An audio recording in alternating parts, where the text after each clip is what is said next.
भाई आवाज सर्व सांगता आपण सर्व शेतकरी लोक आहोत इफेक्ट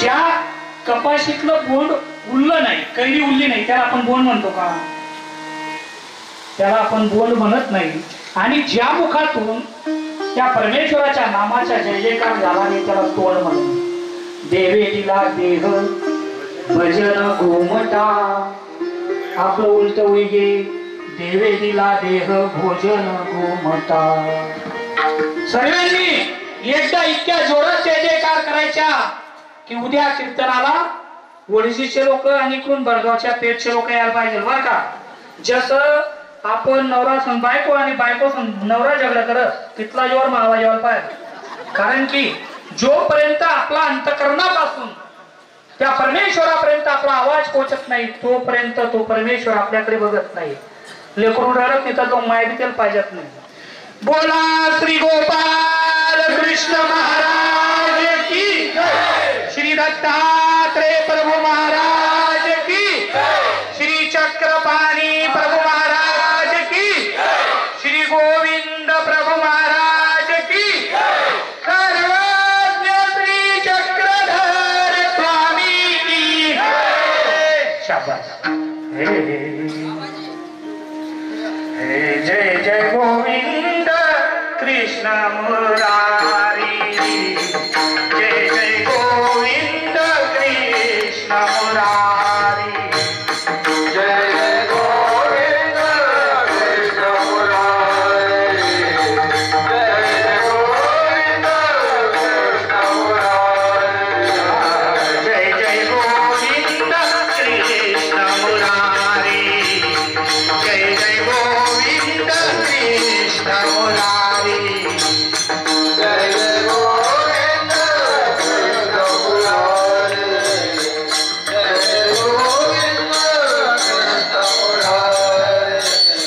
जय जय माधव जय जय माधव जय जय गोविंद कृष्ण मुरारी जय जय गोविंद कृष्ण मुरारी जय जय माधव जय जय माधव जय जय माधव कृष्ण मुरारी जय जय गोविंद कृष्ण मुरारी जय जय गोविंद कृष्ण मुरारी जय जय माधव जय जय माधव जय जय माधव कृष्ण मुरारी जय जय गोविंद कृष्ण मुरारी जय जय गोविंद कृष्ण मुरारी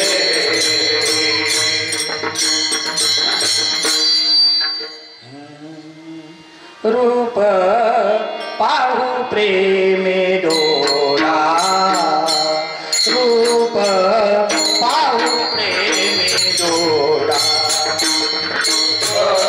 पाहू प्रेमे डोळा रूप पाहू प्रेमे डोळा रूप पाहू प्रेमे डोळा रूप पाहू प्रेमे डोळा रूप पाहू प्रेमे डोळा रूप पाहू प्रेमे डोळा सर्व सुखाच्या सोहळा सर्व सुखाच्या सोहळा तो हा दत्तराज तो हा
निर्गुण तो दत्तराज गाव तो दत्तराज गाव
सकळ जीवाच्या ठेवा नंदाच्या सकळ जीवाच्या ठेवा नंदाच्या स्वामी या जगाचा चक्रधर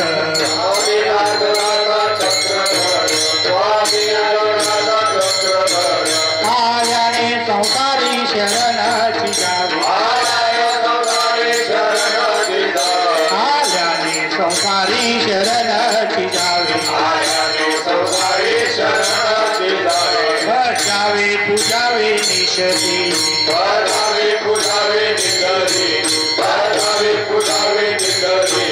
अन्य नाही कोणी जीव उद्धरिता अन्य नाही कोणी जीव उद्धरिता ज्ञान प्रेम दाता चक्रधर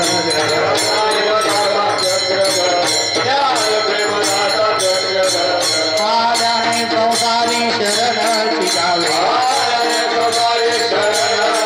आल्याने संसारी शरणाची जावे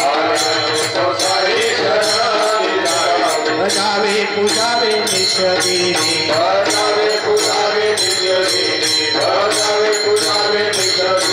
भगीरथ म्हणे कृपेचा सागर भगीरथ म्हणे कृपेचा सागर दत्ता चक्रधर परब्रह्म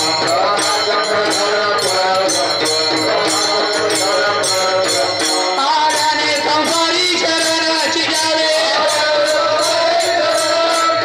आल्याने संसारी शरणाची जावे भजावे पूजावे निश्चली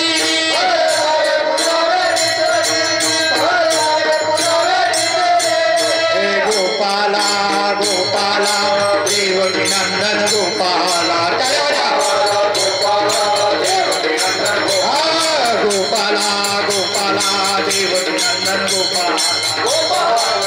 हा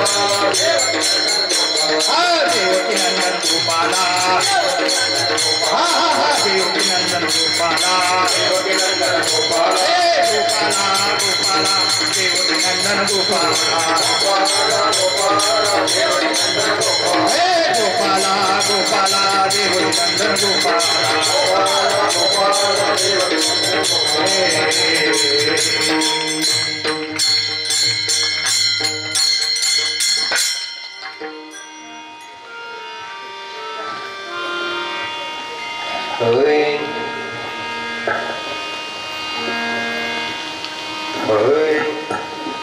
सकळ जीवाचा ठेवानंदाचा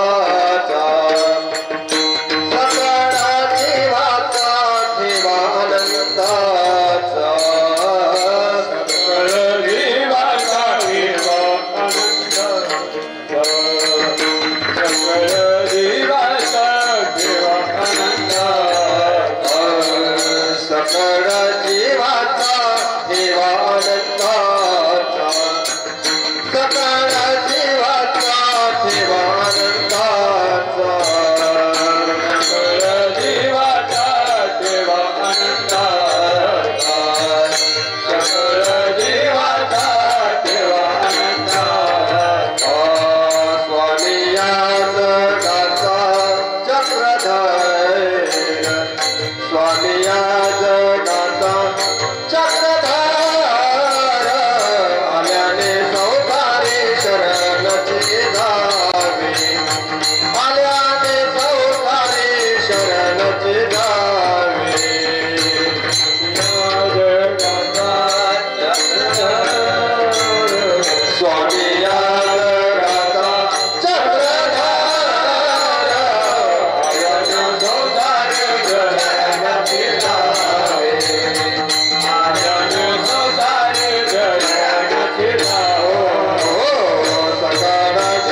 वसुदेवं सुतं देवं कंसचाणूरमर्दनं देवकी परमानन्दं श्रीकृष्णं वन्दे जगद्गुरुं सह्याद्रिशिखरे रम्यम् अत्रि अनसूयनन्दनं स्तं वन्दे परमानन्दं श्रीदत्तात्रेय जगद्गुरु पुत्रं विशालदेवस्य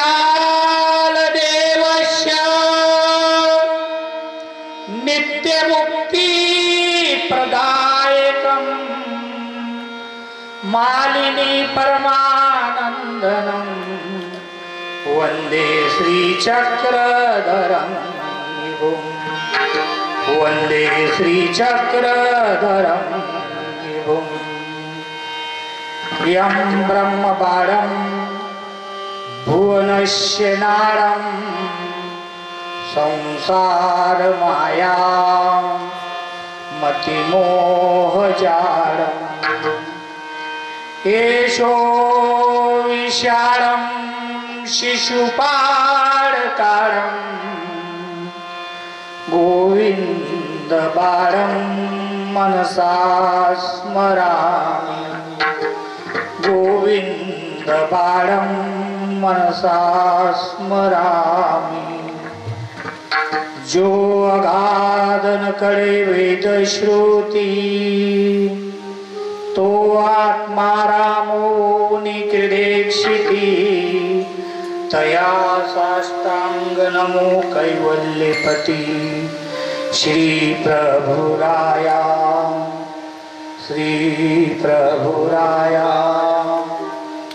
सकळ जीवाच्या ठेवानंदाच्या सकळ जीवाच्या ठेवानंदाच्या स्वामी या जगाच्या चक्रधर आल्याने संसारी शरणची जावे बजावे पूजावे निषेधे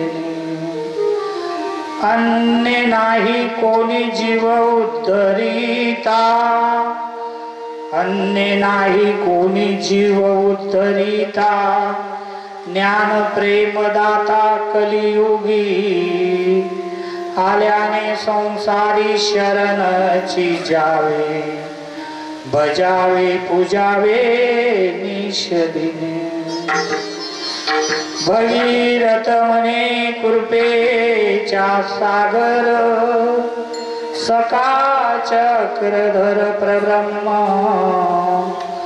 आल्याने संसारी शरणची जावे बजावे पूजावे निषेधिनी. प्रस्तुत प्रात प्रसंगी कीर्तन रूपी सेवेकरिता घेतलेला अभंग ज्ञानवंत गुणवंत मानव पंथात ज्यांनी उत्कृष्ट अशी साहित्य निर्मिती केली असे परमपूज्य भगीरथ गुरुजी अंधानेरकर यांच्या 4 चरणाच्या उपदेशपर प्रकरणातील अभंग आजच्या कीर्तन रूपी सेवेकरिता घेतलेला आहे.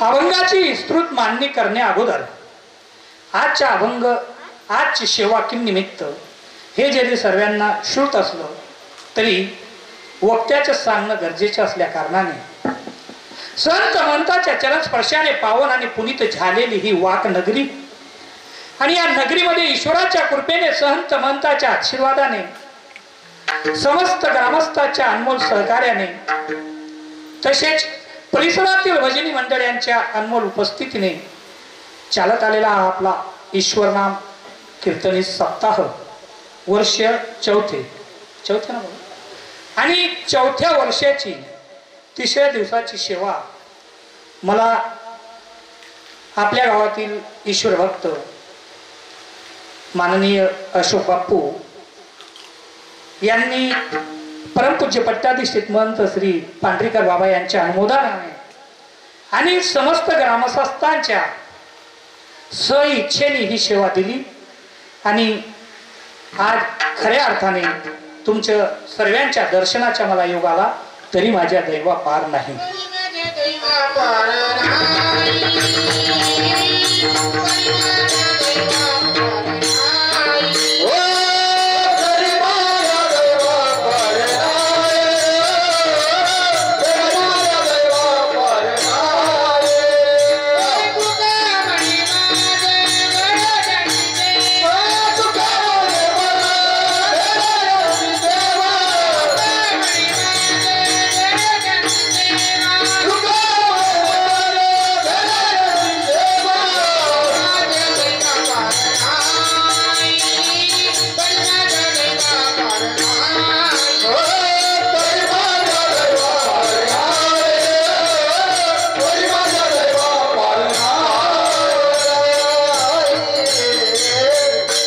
माझ्या दैवा पार नाही. या ठिकाणी ज्यांची सत्संगत मला मिळत आहे असे मृदुंगमणी हरिभक्त प्रायण कल्पेश माऊली अंजन विजेकर गिरडकर यांचे मी मनपूर्वक आभार मानतो. तसेच संवादनी वादक हरिभक्त प्रायण खैरनार सर बळगाव संगीत विशारद आहेत ते त्यांचेही मी मनपूर्वक आभार व्यक्त करतो. तसेच हरिभक्त प्रायण गायक उत्कृष्ट असे गायनाचार्य भैयासाहेब महाराज अंजन विरेकर तसेच हरिभक्त प्रायण राजूजी महाराज अंजन विरेकर तसेच आपलं संपूर्ण भजनी मंडळ अंजन विरेकर वाघ तसेच यांच्या सर्वांचे मी मनपूर्वक आभार व्यक्त करतो.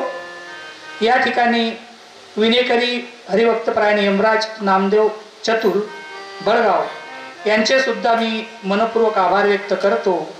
आणि या ठिकाणी खऱ्या अर्थाने मला साथ देण्यासाठी आलेले आपल्या पंचक्रोशीतील भूषण नाव पण भूषणजी महाराज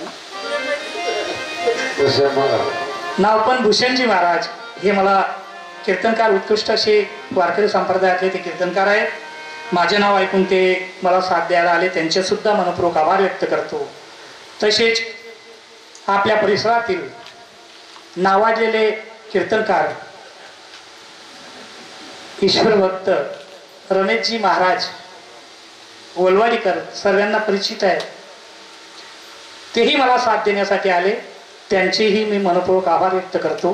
त्यांना नावाजलेलं म्हटल्यानंतर त्यांना थोडं हसू आलं. त्याच्या ताश बकवास आहे ते कीर्तन करतायत पण बाहेर करतायत. आता मागे त्यांचे कीर्तन मला वाटतं धाराशिवकडे होते परत इकडे कन्नडच्या पुढे घोरसर त्या ठिकाणी होते पण ते आपल्या परिसरात नाव वाजलेले आहेत म्हणजे अजून आपल्या परिसरात वाजलेले नाहीत म्हणजे नाव वाजलेले म्हणून मी त्यांना नाव वाजलेलं बोललो.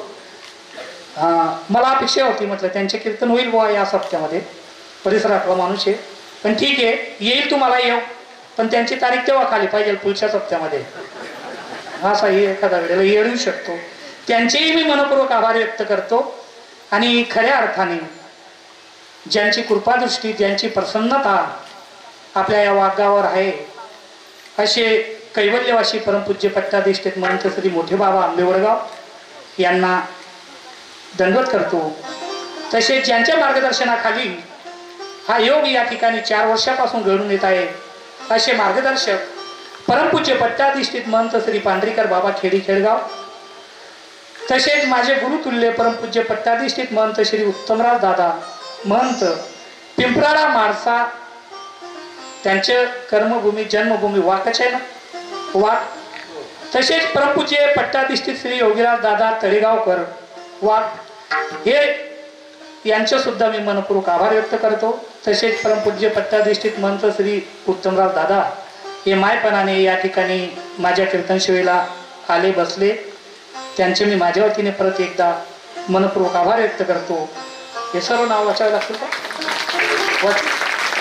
तसेच प्रमुख अतिथी म्हणून या ठिकाणी लाभलेले परमपूज्य पट्टाधीष्ठित श्री मानेकर दादाजी कनाशी परमपूज्य पट्टाधीष्ठित महंत श्री यळमकर बाबा आंबेवडगाव परमपूज्य पट्टाधीष्ठित महंत श्री लांडगे बाबाजी कनाशी परमपूज्य महंत श्री सारंगधर बाबा भडगाव परमपूज्य पट्टाधिष्ठित महंत श्री सोंगेराज बाबा वागडी, परमपूज्य पट्टाधिष्ठित महंत श्री धुळधर बाबा वडदे, परमपूज्य पट्टाधिष्ठित महंत श्री गंजापूरकर बाबा शास्त्री पिलखोड, तसेच या ठिकाणी आयोजन ज्यांनी केलेले आहे असं ग्रामस्थ सद्भक्त मंडळी परिसर वाघ तालुका भडगाव, तसेच सायरा स्टँड हाऊस टिटवी, चक्रधर भजनी मंडळी वाघ कोलवाडी भडगाव, हरिभक्त प्रायण भजनी मंडळी परिसर यांचे सुद्धा मी मनपूर्वक आभार व्यक्त करतो.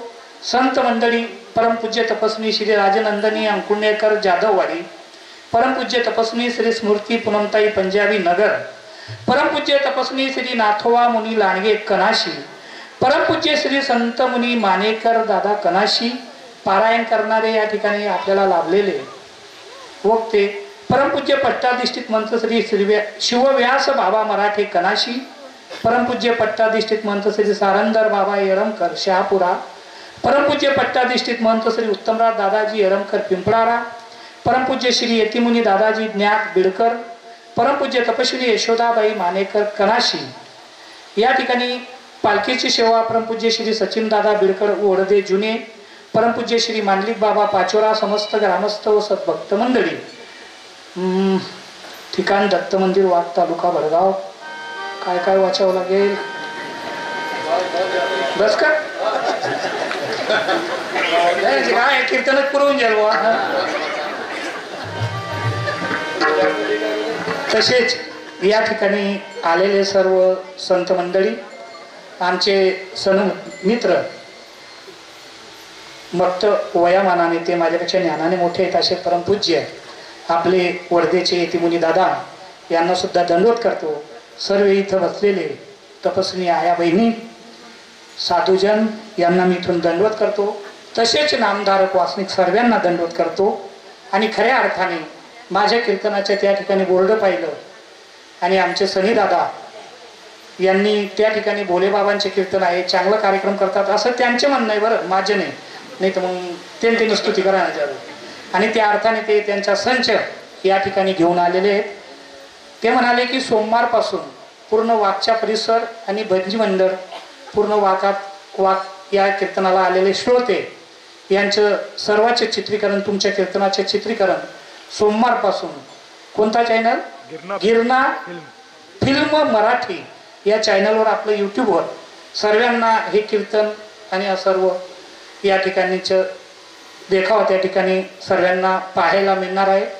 ते विनामूल्य आपल्याला या ठिकाणी सेवा देण्यासाठी आले, त्यांचेही मी मनपूर्वक आभार मानतो. तुम्ही म्हणशात तुम्ही तुमना मोठा घ्या करायने आहात आमनं काय, आम्ही तिथला बी गुन्हे राहिलो. किती विशारद असले, इथं मृदुंबने असले, इथे कीर्तनकार असले, गाणारे असले, पण तुम्ही नसले तर आमच्या कार्यक्रमाला शोभा नाही. म्हणून तुम्ही सर्व माझ्या कीर्तन ऐकायला आले, सर्वांचे मनपूर्वक आभार व्यक्त करतो. आता मला गावात आल्यानंतर बाबाजी असं माहिती पडलं की जुने कीर्तनकार या कार्यक्रमात नको असं आयोजक मंडळीचे ठरलेलं होतं. परंतु सर्व गावकरींचा असा सूर होता की जुने नको बाकीचे पण बोले बाबा पाहिजे. मग मला शंका अशी निर्माण झाली की एखादा वेळेला मी या गावना बासा आहे म्हणून का मग कीर्तन आवडणं म्हणून ती शंका म्हणे कायम शंका राहील.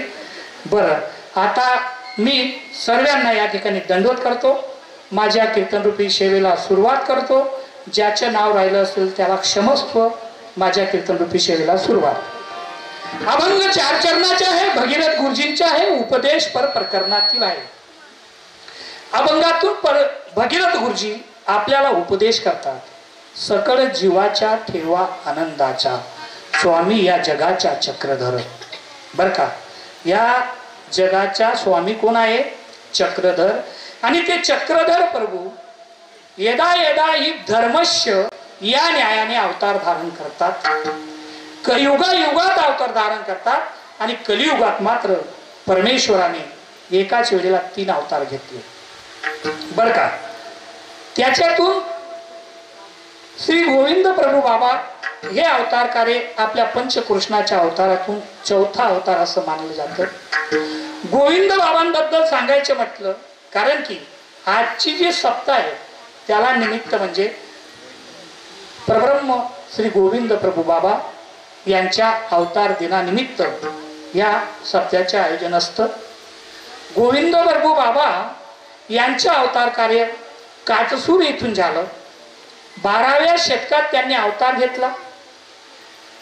त्यावेळेला त्या गोविंद प्रभू बाबांचे पहिले भाऊ ज्या वेळेला जन्माला येत होते त्यावेळेला मरत होते आणि मग त्यांच्या आई वडिलांनी निमाईचा माता अनंत नाईक त्यांचे पिता होते आणि त्यांनी त्यांचे नाव गुंडो असं ठेवलं. परंतु कालांतराने त्यांचे आई वडील सुद्धा सरले. काय रोमन भाषा समजी राहिली नाही का? शांत बसा ना, शांत बसा ना. सर्वातले जो जो शांत बसील तेले तेले एक एक पार्लेची बिस्किट ना पुढा आहे आपला कथे. तर गोविंद प्रभू बाबांनी त्यांच्यावर ज्या वेळेला हा प्रसंग आला, आई वडील सरले, त्यावेळेला त्यांना त्यांच्या मामांनी आणि मावशींनी वाढवलं. रुद्धपुराला आणलं गेलं. ज्या वेळेला ते रुद्धपुराला शाळेमध्ये शिक्षणासाठी त्यांना टाकलं गेलं त्यावेळेला त्यांची विलक्षण बुद्धी अशी होती की जो अभ्यास एखादा विद्यार्थी महिन्यातून पूर्ण करायचा तोच अभ्यास गोविंद प्रभू बाबा एका दिवसातून पूर्ण करायचे. एकदा सर्व शिष्यांना गुरुजींनी सांगितलं की रानात जाऊन आपल्या गुरांसाठी गायींसाठी चारा आणा. त्यावेळेला गोविंद प्रभू बाबा सर्व सोबतींसोबत गेले. तिकडून ते चारांच्या ज्या वेळेला भारा घेऊन आले त्यावेळेला त्यांच्या डोक्यावरचा भारा अधांतरित 1 फूट वरती चालायचा. असे विलक्षण त्यावेळेला बाबा आपल्या गोविंद प्रभू बाबा चमत्कार त्या ठिकाणी लीला त्या ठिकाणी करत होते.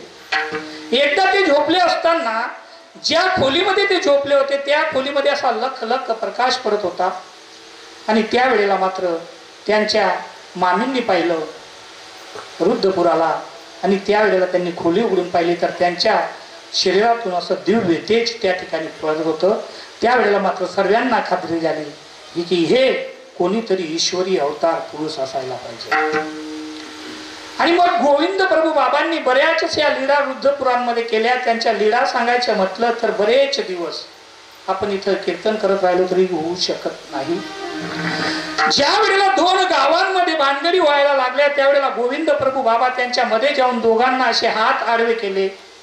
दोघांची भांडणं मिटली. म्हणजे आज आपण तंटामुक्तीचा विषय करतो. खरे तंटामुक्तीचे प्रेरक 12व्या शतकात श्री गोविंद प्रभू बाबा ठरले.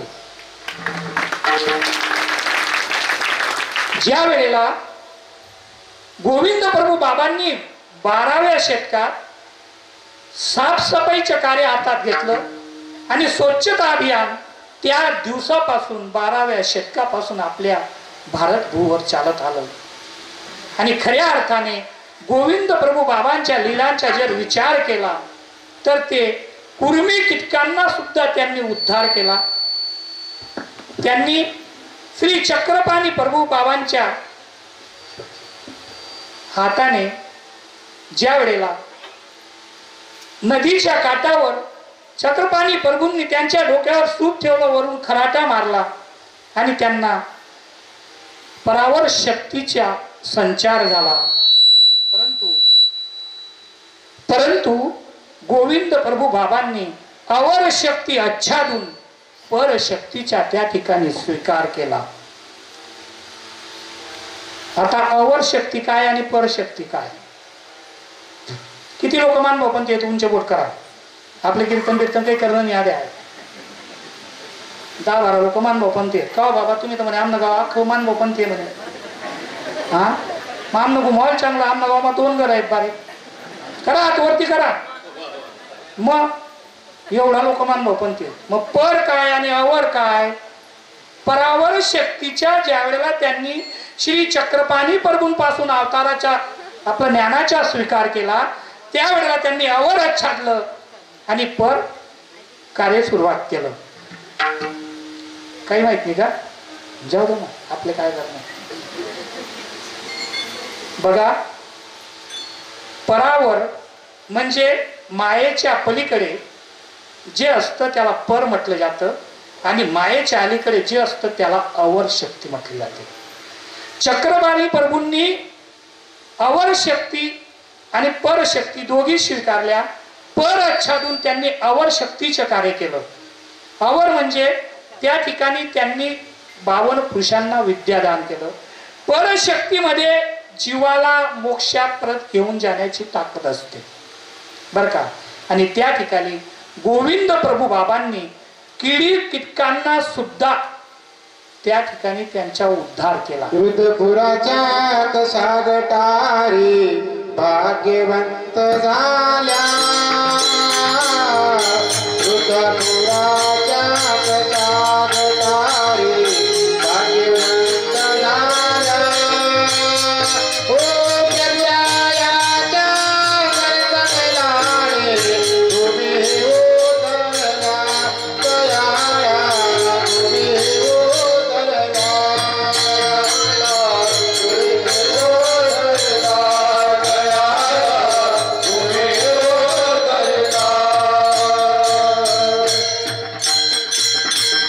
परमपूज्य पट्टाभिषेक महंत श्री बाबुळगावकर बाबा म्हणतात, रिद्धपुराच्या कशा गटारी भाग्यवंत झाल्या. प्रभुरायाच्या करकमलाने कुर्मी उद्धरल्या दयाळा. कुर्मी उद्धरल्या. कुर्मी कीटकांचा त्यांनी उद्धार केला. सर्वज्ञ श्री चक्रधर स्वामी ज्या वेळेला गोविंद प्रभू बाबांचा परिचय देतात त्यावेळेला म्हणतात, नेनो प्रभू बाबांची लीला कवना वेळी कवनासी काय देती. म्हणजे त्यांची लीला परमेश्वर दुसरा परमेश्वर अवतार सुद्धा जाणू शकत नाही असं साक्षात त्या ठिकाणी सर्वज्ञ श्री चक्रधर स्वामींच्या मुखातून निघालेलं हे वाक्य आहे. आणि त्या गोविंद प्रभू बाबांच्या जयंतीच्या निमित्ताने अवतार कार्याच्या निमित्ताने या ठिकाणी हा उत्सव साजरा होत आहे. एवढेच कार्य केले का? खूप असे कार्य केले.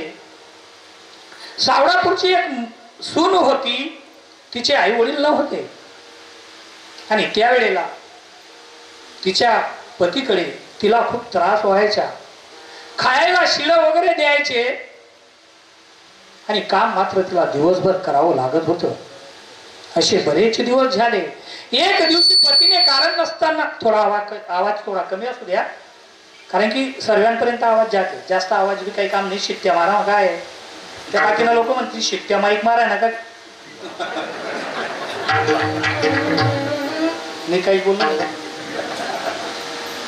तर मग त्या सावडापूरच्या त्या सुनेला पतीने खूप मारझोड केली आणि सांगितलं की माझ्या घरात राहायचे नाही.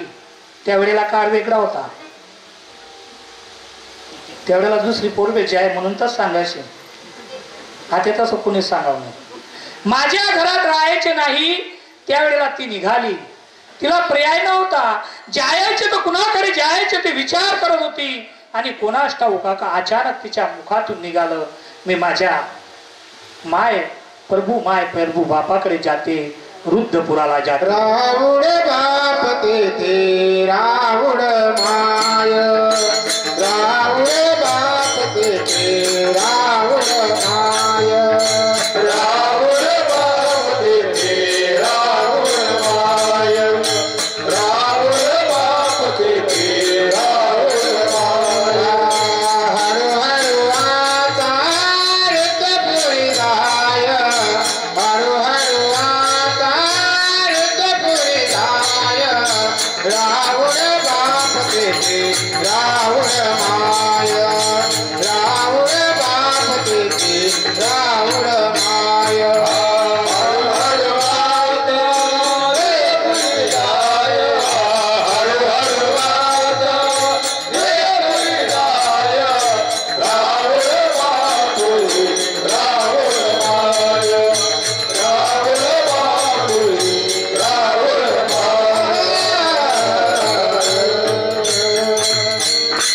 राहुड माय तेथे राहुड बाप. आणि त्या ठिकाणी ती मुलगी जायला निघाली. आणि त्यावेळेला हा म्हणतो तिच्या पती की हिचे कुठून आई आणि कुठून बाप आले. आणि तो सुद्धा तिच्या माग जाऊ लागला.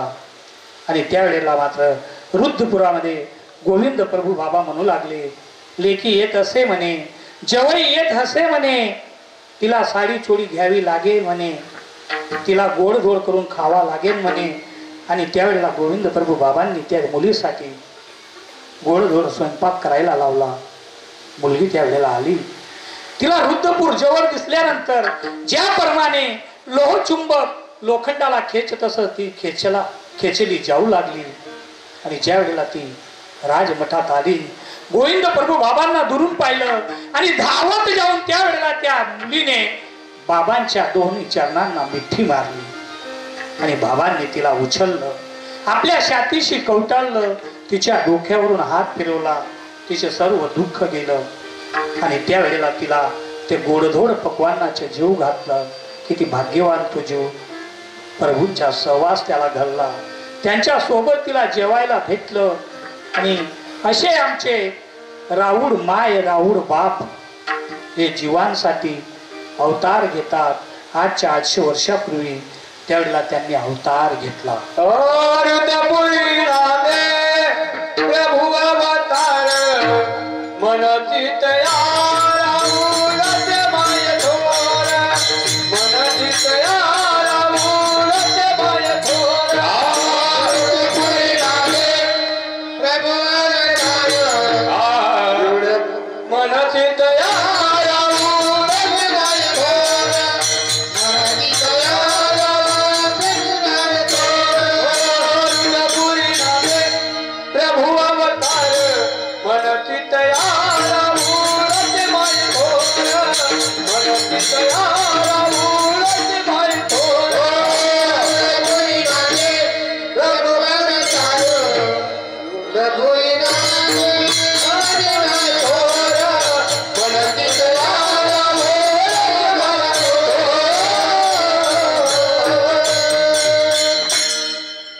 ते बाबांनी अवतार घेतला, परमेश्वराने अवतार घेतला आणि रुद्रपुरात नांदू लागले. बरं, काही प्रश्न मी तुम्हाला विचारणार आहे. मागच्या वर्षाचे सप्त्याची बरेच पैसे उरलेले होते आणि त्या पैशाचे चांदीचे डॉलर सर्व ट्रस्ट मंडळीने बनवलेले आहेत. भोलेबाबांच्या कीर्तनात जो उत्तर देईल त्याला चांदीचे डॉलर त्या ठिकाणी मिळणार आहे. बरं का, उद्या सकाळी मी गेल्यानंतर तुम्हाला चांदीचे नाणं घरपोच येईल. फक्त माझ्या प्रश्नाचे काही उत्तर द्या. परमेश्वर अवतार कशासाठी घेतात? टाळ्या द्या ताईंसाठी. परमेश्वर अवतार जीवाच्या उद्धारासाठी घेतात. बर का, मग डायरेक्ट अवतार घेतात का? अवतार तो मदराया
आणि अवतार परमेश्वर जीवाच्या उद्धारासाठी घेतात. बरं, परमेश्वराने अवतार घेतला की लगेच सर्व जीव उद्धारले जातात का? नाही. मग अवतार तर जीवाच्या उद्धारासाठी घेतला ना. मग अवतार घेतात सर्व उद्धार पालत ना. का नाही उद्धारत? हा, का नाही उद्धारत? त्यांनी तर अवतार घेतला जीवाच्या उद्धारासाठी. आता तुमच्या गावाला मी आलो कीर्तन करण्यासाठी, कीर्तन करतोय. मग परमेश्वर अवतार घेतात. तुमच्या प्रश्नाचे उत्तर आहे की जीवाच्या उद्धारासाठी. मग त्यांनी अवतार घेतला, जीव उद्धारले का लगेच? मग उद्धारले नाही का जीव? उद्धारले ना. काही जीव उद्धारले, पण कोणते? ज्यांनी परमेश्वराच्या ज्ञानाच्या आचरण केलं त्यांनी, ज्या जीवांनी परमेश्वराचे ज्ञान घेतलं, ते ज्ञान घेऊन त्याप्रमाणे आचार केला, त्या जीवांचा काय झाला? उद्धार झाला. बरं, मग आपण मानभवपंथी लोक जर म्हटलं, बरोबर, तर मानवपंथ कशासाठी स्वीकारला? जीव उद्धारण्यासाठी, मोक्षासाठी. मोक्षासाठी आपण मानभवपंथ स्वीकारला. मानभवपंथ बाजूला ठेवू. एखाद्या वेळेला आपली जे लहान मुलं आहेत त्यांना आपण शाळेत टाकतो शिकायला. शिकायला टाकण्या अगोदर त्यांचं नाव नोंदवावं लागतं. नाव नोंदलं गेलं म्हणजे शाळेत जायची गरज नाही, बरोबर? का जावं लागतं? तुमच्या वाकमध्ये जावं लागतं. आमच्याकडे शाळेत जाण्याची गरज नाही, कारण की नाव टाकलं गेलं म्हणजे तो डायरेक्ट MA BEd होईल आणि मास्तर होऊन जातो, सर होतो, बरोबर आहे का नाही? डायरेक्ट सर होतो का तो? त्याला काय करावं लागतं?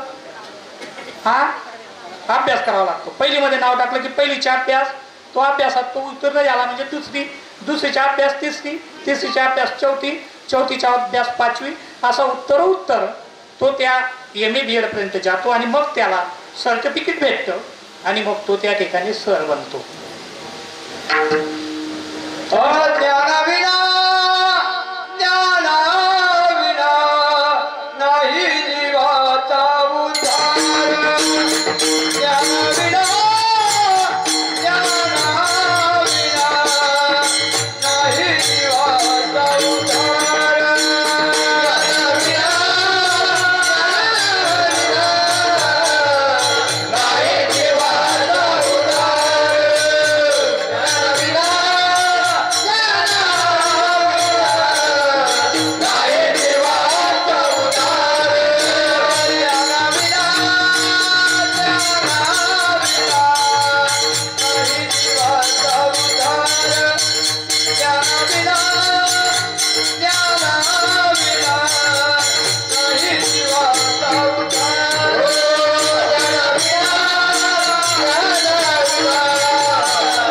नाही जीवाचा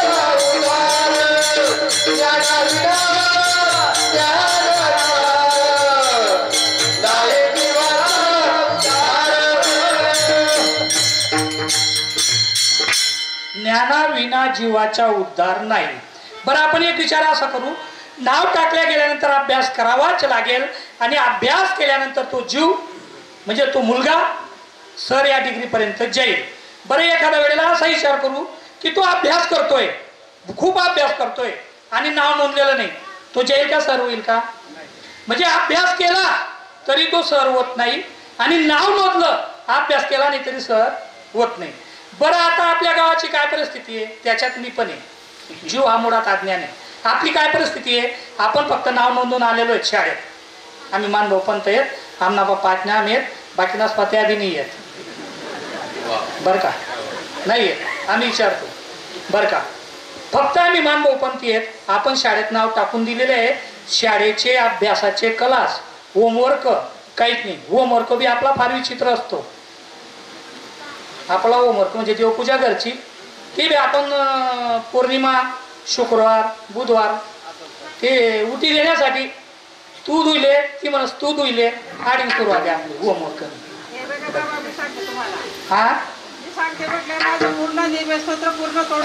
तुमचं का? हो, पूर्ण परत 15 अध्याय आहे, दत्तात्रय कवच परत अजून लीळा बऱ्याच माझ्या तोंडी आहेत.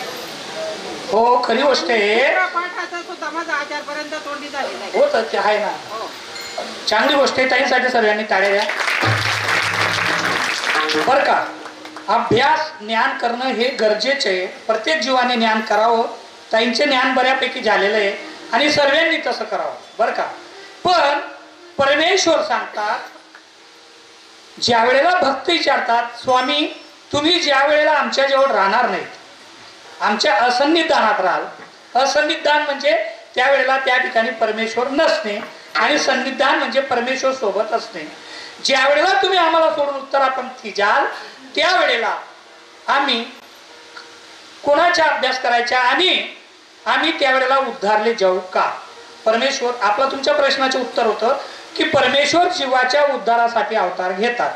मग परमेश्वरांचे जे वेळेला अवतार कार्य नसतं त्यावेळेला जीव उद्धरले नाही जात का? प्रश्न आहे की ज्या वेळेला परमेश्वराच्या अवतार कार्य नसतं त्यावेळेला जीव उद्धारतो का नाही?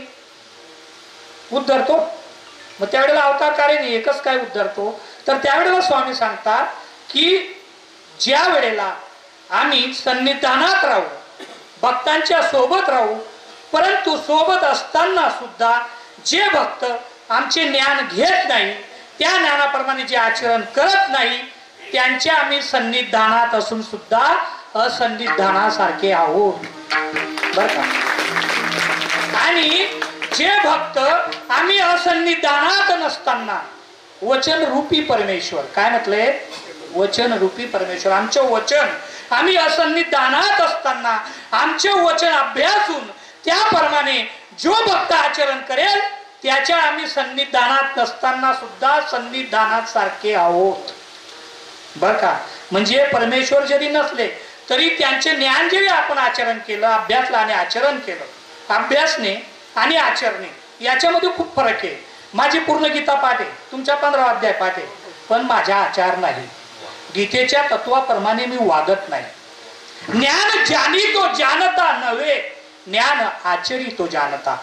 सर्वज्ञ श्री चक्रधर स्वामी सांगतात निस्त ज्ञान जाणणं, निस्त ज्ञान जाणणं. मी थोडे पाठ करून घेतले. वाट मध्ये मामांगाव शान बिन मारी मस्त लगेच पॅकेट बिकेट लिहू. मी ज्ञानी नाही. ज्ञानी बोलण्यात काही नाही हो, बोलण्याच्या विषयी नाही. आपल्याकडे पिंजऱ्यामध्ये ठेवलेल्या मिठूला आपण शिकवलं की तो सुद्धा बोलतो, पण अभ्यास किती करतोय त्याच्यापेक्षा आपण त्याप्रमाणे आचरण किती करतोय. प्रत्येक जीवाने आचरणाला महत्व दिलेलं आहे. आणि स्वामी या जीवांच्या भल्यासाठी स्वतः निर्विकार असून, गुणाच्या पलीकडे असून गुणाच्या अधीन होतात, अवतार धारण करतात, जीवांना ज्ञान देतात, पण जीव ज्ञान घेत नाही.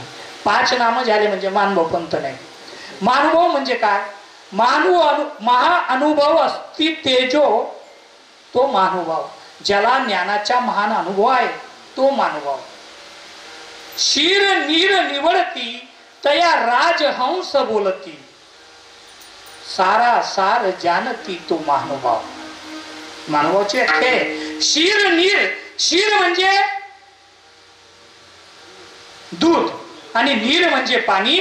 राजहंसाला एका वाटीमध्ये 1 कप पाणी आणि 1 कप दूध टाकून मिक्स करून राजहंसासमोर ठेवा, तो फक्त दूध तेवढं काढून घेतो, पाणी त्या वाटीतच राहू देतो. शीर नीर निवडती तया राजहंस बोलती, सार असार जानती तो महानुभाव. जो सार जानतो, असार जानतो, त्याला महानुभाव म्हणावं. नुसते 5 नामाची पाठ कधी 12 महिना सप्त्या देवा गोविंद प्रभू अवतार दिवसाला ते कीर्तन कीर्तन ऐकून घेतले म्हणजे महानुभाव नाही बर का. आपण कीर्तन काही पॅकेट साठी करत नाही. आपले पॅकेट कोणी नाही बी दिलं तरी चालेल, पैसा दिला तरी मी प्रेम मालिले असं बर का. हा नाही तुम्ही म्हणशा कालजी मोठी बोलाव का नका बोलावतात नाही, परंतु मी आपण कीर्तन लिहि पडतो, तुम्ही नाही बोलावत. आपलं काही नाही. मामानगाव आहे, मामानगाव आहे, मायनं घर आणि मामानगाव सारखं राहत. मामानगाव दिवाळी गुत्ती आते काही मामी किती का कुराट व्हाय ना, आता एकी शेडी गाडीची काय हा मामानगाव काही बेवान काम नाही बर का. तर परमेश्वराने ज्ञान दिले. परमेश्वर जीवाच्या कृपा गुणामुळे या ठिकाणी आले, अवतार घेतला, जीवांना ज्ञान दिले. पण हा जीव अधमती अधरती अधगती या मतितऱ्यामुळे अज्ञानामुळे या जीवाने त्या ज्ञान घेतले नाही. आमचे बाबूराव शास्त्री म्हणतात ज्ञान दिले तुम्ही दवडीले, मरत मरत गेलो. ज्ञान दिले तुम्ही दवडीले, मरत मरत गेलो. केला मी विश्वासघात रे, ते भोगीत आलो दयाळा, ते भोगीत आलो. अरे देवा तू ज्ञान दिले, मी ते दवडले, तू अवतार घेतला, परत जन्मात घातले, परत ज्ञान दिले, दवडले, त्याच्यामुळे काय झालं? मरत मरत गेलो. मग त्याच्यासाठी उपाय सांगतात मरणा मारुनी विजयी व्हावे, मरण हे माझे मरणाचे ते कधी नसावे, माझ्यावर होते दयाळा, माझ्यावर होते. काय सांगतात? मरणा मारुनी विजयी व्हावे.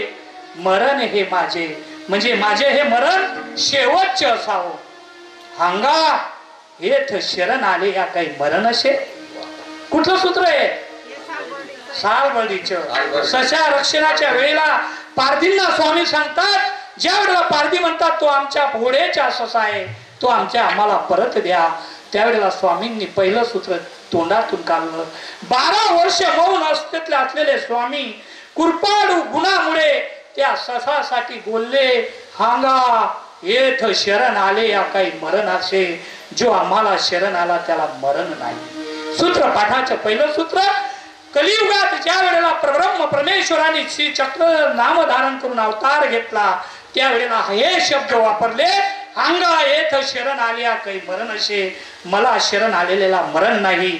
आणि द्वापार युगात श्रीकृष्ण भगवंत गीतेमध्ये सांगतात, मामुपे ते तू कोणते पुनर्जन्म नैदते. अर्जुना, माझ्या धामाला जो आला त्याला, मला जो प्राप्त झाला त्याला पुनर्जन्म नाही. इथं थोडा विरोधाभास वाटतो. श्रीकृष्ण भगवंत सांगतात की माझ्या धामाला आलेल्याला पुनर्जन्म नाही, आणि सर्वज्ञ श्री चक्रधर स्वामी सांगतात इथं शरण आलेल्याला मरण नाही. विरोधाभास. परंतु भावार्थ सारखा, जो मला शरण आला त्याला मरण नाही म्हणजे पुन्हा जन्म नाही. आणि मामू पेकते तू कोणते पुनर्जन्म नाही दते, मला जो प्राप्त झाला त्याला पुनर्जन्म नाही म्हणजे जन्मच नाही तर मरण सुद्धा नाही. पण कधी तुझ्या मांडीची उशी नशिबी कशी मिळे आम्हा, ती मिळविण्या काय करावे, सांग तू परब्रह्मा दयाळा, सांग तू परब्रह्मा. नीडभटाचा श्वास द्यावा. कोणाचा श्वास सांगतात? नीडभटाचा एक श्वास द्या. आणि ही भावना ज्या वेळेला आपल्या मनात तयार होईल की देवा तुझ्या मांडीची उशी मला कशी मिळेल, त्यासाठी नीडभट्ट भांडारेकरांनी त्याग केला, त्यावेळेला देवाची मांडी प्राप्त झाली. बघा, ज्ञान भक्ती वैराग्य एक एक काडी नव्हे ती. आमचे सर्वज्ञ श्री चक्रधर स्वामी सांगतात की ज्ञान भक्ती आणि वैराग्य एके वेळेला कोणालाच होत नाही, फक्त एकाला झाले. ते म्हणजे कोण? कोण? नीडभट्ट भांडारेकरांना ते झाले. कसं? ज्ञान सुद्धा झालं, भक्ती आणि वैराग्य. ज्या वेळेला सर्वज्ञ श्री चक्रधर स्वामी एकांकातून निघाले, लोकांतात आले, भिक्षेला भांडाऱ्या गावात गेले आणि त्या भट्टीच्या दाराशी उभे राहिले, भिक्षा मागितली. त्यावेळेला ते भटजी पुस्तक चाळत होते. त्यांना काहीतरी प्रश्नाचे उत्तर हवं होतं. अंघोळीसाठी पत्नीने पाणी काढलेलं होतं. त्यांनी फ्रॉक काढून फक्त ते त्यांच्या धोतीवर बसलेले होते, परंतु ते पुस्तकात एका प्रश्नाचे उत्तर धुंडत होते. त्यांच्या प्रश्नाचे प्रश्न होता ईश्वरी अवतारी पुरुषाचे लक्षण. ते बरेच वेळ झाला पण त्यांना ते उत्तर सापडत नव्हते. स्वामी दाराशी आले, भिक्षा मागितली. भटजीकडे पाहिल्याने सांगितलं, भटो मागील फांकी पहा, म्हणजे मागच्या पानावर पहा. काय आश्चर्य, त्यांनी मागचे पान काढलं, त्यांच्या प्रश्नाचे उत्तर त्या ठिकाणी सापडलं. त्यांनी त्या ठिकाणी वाचलं ईश्वरीय पुरुषाचे लक्षण. ते लक्षण वाचत असताना त्यांनी बाहेर उभे असलेल्या स्वामींकडे पाहिले आणि तेच लक्षणे त्यांना त्याच्यात दिसले. करुणा सागर प्रसन्न झाला, मनईची ते दिले जीवाला. करुणा सागर प्रसन्न झाला, मनईची ते दिले जीवाला. करुणा सागर प्रसन्न झाला, मनईची ते दिले जीवाला. करुणा सागर प्रसन्न झाला, मनईची ते दिले जीवाला. करुणा सागर प्रसन्न